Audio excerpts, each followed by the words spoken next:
Hey there, it's Olivia-Savannah here from Olivia's Catastrophe, and today I'm here to start a reading vlog. And in this reading vlog I'm only going to be reading books by Black authors.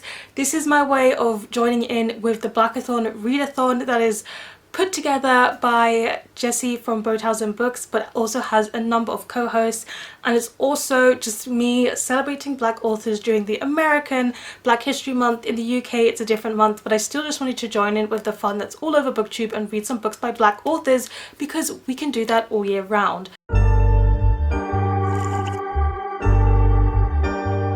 We're going to start with a book that I'm currently halfway through as of the time of me kicking off this vlog, and that is A Song of Wraiths and Ruin by Roseanne E. Brown. So this is one of the books that I paused, but I just started to read it again yesterday and we've passed the halfway mark, so I thought I'd better get a reading check in. And in this one we follow Malik and Karina. So Malik gets into this city, and in order to get into the city as a refugee he had to make this bargain, but there are consequences to this bargain, and according to the bargain he needs to murder the princess of this city. And the princess ends up being Karina, who has her own problems that need to be solved, as she needs to murder the champion of these games and celebrations that are going on in order for her to achieve what she wants to achieve.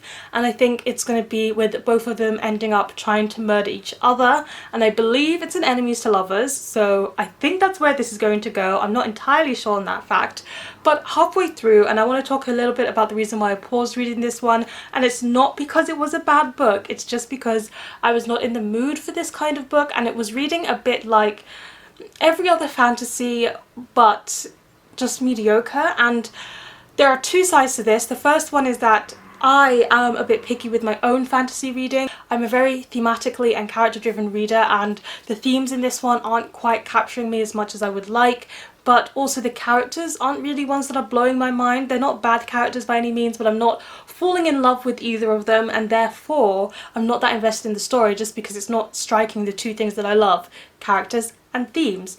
But on the other hand, I quite like reading this one simply because, as there's been a lot of discussion around on this, it's great to just see Black characters in stories that have been stereotypically white in a long time, for a long time. And so it's great that we get to see these kind of fantasy stories, these enemies to lovers tropes and such, that have already been told so much in the white reading world, but then have Black characters living through them as well. So I do like that we get Black characters in this one, but it's just not tickling my fancy. We've got some cultural elements as well, which is nice to see, and it's very, very readable. For a big book, it did not take me that long to get to the halfway mark. So while I'm finding it readable and it's interesting enough, it's just not captivating me that much. I don't particularly have a favourite between Malik or Karina's chapters. I'm just kind of going at my own pace. I also have the audiobooks. If I have the opportunity to listen to an audiobook, I find where I am in the audiobook, but then if I have the opportunity to read the physical copy, I'm reading the physical copy. We're going back and forth here.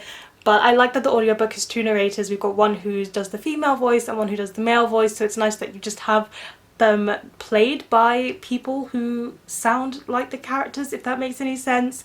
And yeah, I'm looking forward to finishing this one off, but before we get on with the vlog, I want to briefly mention the earrings that I'm wearing. So these earrings are from Ayunda, and she has a crochet jewelry Etsy, and she makes these earrings herself, and I'll leave a link to her Etsy down below. She kindly gifted me these ones and another pair that I'll show you throughout this vlog, and I just thought it'd be great to shout out her Etsy shop in this video. So link down below to her Etsy shop, and if you are living in the Netherlands like I am at the moment, you can get free shipping. But I'll just show you a bit more of a close-up on these purple flower earrings. I think they're really cute and I really like them. I am going to be reading Girl, Woman, Other, and this is one that I've previously started. You'll probably have heard me talk about it in my paused books. So I'm currently sitting at neatly halfway, and we're following various women and non-binary people as they talk about their experience being Black and British in the UK, and so far I'm not really loving it. I feel like because we just go into one person's perspective, hear about their life, and then go into the next person's perspective and hear about their life, it's more like I'm reading just an account of their life rather than getting a story. And the fact that we just hop into each person's perspective without them being linked in any which way other than them being in the same room, just it feels a bit lost to me and disjointed. And while I do like the individual stories, I just wish there was more of a narrative, because right now it just reads like short stories. and I've been told that the further in you get, when you start to see why all of these people's perspectives link, it becomes a more enjoyable book. So I'm going to keep reading, and hopefully when I reach that point I'm going to start feeling that way. It's also told in verse. I think that's something that lots of people don't mention. It is a novel in verse, but it's not quite like the young adult novels in verse, but it is still written in verse. There's no punctuation, for example. Well, I wouldn't say there's no punctuation at all, but it's just a bit more experimental with its writing style, and I hope it's going to pick up, and I'll get back to you. I'm still reading A Song of Wraiths and Ruin on audiobook. I don't have much chance to listen to audiobooks lately, so that's just going slow and steady. Hey, hello, I'm back with another reading update, but before we get started I just want to let you know that these are the other pairs of earrings from Ayunda's shop, and these ones are these bright big sunflowers, which I think are really cute. They're spinning around so you'll just see them moving, but I decided to wear these ones because I'm going to continue talking about Girl, Woman, Other now that I've gotten 3/4 of the way through, and I feel like I was a little bit harsh on this book in my previous, clip, so I want to spread some positivity because there are some good things to this book, other than learning just so much about a different range of experiences, and it just touching on so many different ways in which women have had to suffer, or women have had to labour, or women have flourished. It's just beautiful to see this big mix. But one thing that I really like about the switching of perspectives in this book is that sometimes the women comment on the other women around them, and they're like, this woman is like this woman has had this past, and they judge the person based on that, and then you go into that person's perspective and you see that maybe they're not the way that the other person perceives them, or maybe they're judging them too harshly, or maybe even too lightly,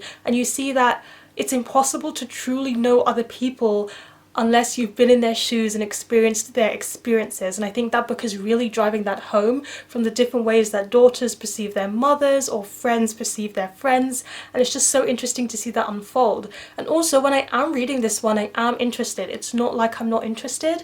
I think this book can be best described as an experience. I've used that to describe Ceremony in my wrap-up, but I just have to use it here as well, because when I read this book, I'm immersed. I'm interested in these characters. I'm seeing the ways in which they all link and how their lives entwine and how they all judge each other differently. But then as soon as I close the book and I put it down, I don't want to pick it back up again. Not as in I never want to pick it back up again, but it just doesn't have a pull. There's no pull to this book for me to want to pick it up again, because it's not suspenseful, it's not page turning, it's just an experience. And as a character driven reader, it's often enough for me to like a character and then to be fully immersed in their story and want to continue. But since these ones are all short stories and you never really return to the same character, at least not yet 3/4 of the way into the book, so I don't believe you will, because you don't return to any one character, you don't even have that pull of, hey, I love this character, I can't wait to know more about them, because you never know who you're going to go to next. And that's where it's lacking for me, because it's immersive, but it's not sticking me to this book personally. So I feel like that better explains a bit more of the mixed feelings that I have on this book, rather than the small little rant that I went on before. But it's going okay. I think I'll be able to finish it this weekend, which is good. So yesterday I undid my twists, which is why my hair is all wrapped up again. But for this morning I was reading, and I finished reading Girl, Woman, Other by Bernardine Evaristo, finally, because I actually started this one in 2020, took a pause, and I'm reading it again. And I don't really have much to add from what I said in the previous clips. I didn't like the formatting and style. I thought it was pretty slow paced. But I did think each and every perspective was incredibly insightful, incredibly interesting, and has a lot of valuable things to say about being a woman, about being a black woman, about being a queer woman, about being non-binary, about discovering what it's like to be trans. And people did mention that at the end it all comes together and that makes it all worth it. I don't think that happened for me. I think the end chapter, where it's not just a new perspective, was just a bit underwhelming, because I was like, okay, this is just more of the same, but rather than flipping with every chapter, we're just flipping perspectives within this chapter, so it didn't really, I don't know, accumulate into something amazing. And even then, the final chapter was just incredibly predictable. I'd already pieced together what was revealed, because I think it was fairly obvious, but either which way it was still a good read. By the end of it I felt like it was a worthwhile read. I feel like it's one of those middle of the road books for me that I'm still going to be recommending to people, because it's just got so many important and valuable things to say, and it says it in such a discreet and clever way that it's something so many people can learn about, and I'm sure lots of people are going to love more than I did.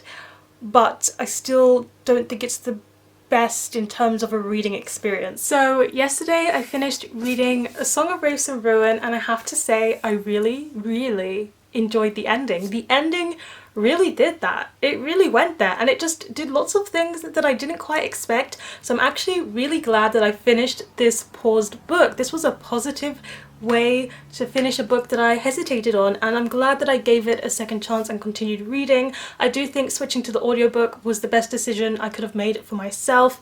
I really enjoyed the two narrators. I thought they did a very good job with the book, and yeah, the ending, I can't really tell you anything because it's an ending. I don't want to spoil anything, but it was actually really good, and I think it was good enough for me to want to read the sequel. Like, if I read the first half of this book alone, I was sure that I was not going to continue with the series. I was sure this was going to be the beginning and the end of the series for me.